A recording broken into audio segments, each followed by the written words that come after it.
Hello, karibu katika Riami Swahili Technology. Leo tutajifunza jinsi ya kuficha picha ama kuarchive picha katika application ya Instagram. Cha kufanya ni kwenda Instagram, fungua application ya Instagram. Then katika user profile hapa click,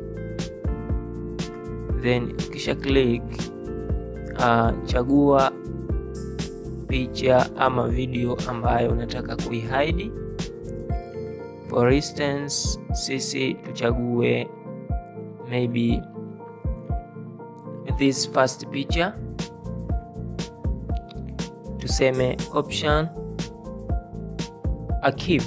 Archive manake ni kuiondoa katika listi zako ya picha ambazo zinaonekana na watu. Kwa hiyo tukiarchive hakuna mtu ambaye ataiona na wewe haitakuwa imefutika, itakuwa umearchive sehemu. Then to archive na hii video, option archive. Hapa haionekani na mtu yoyote ambaye ataingia katika profile yako ya Instagram hatoiona.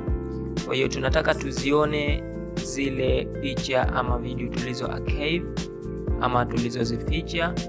Cha kufanya, nenda katika hii button hii hapa, click. Then hapa kuna archive za aina mbili. Kuna archive ya stories.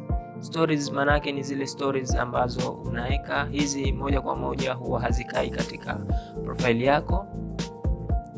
Lakini vile vile kuna archive ya post. Hizi ni zile posti ambazo umeziarchive. Hapa tunaona posti tulizoziarchive ni 2.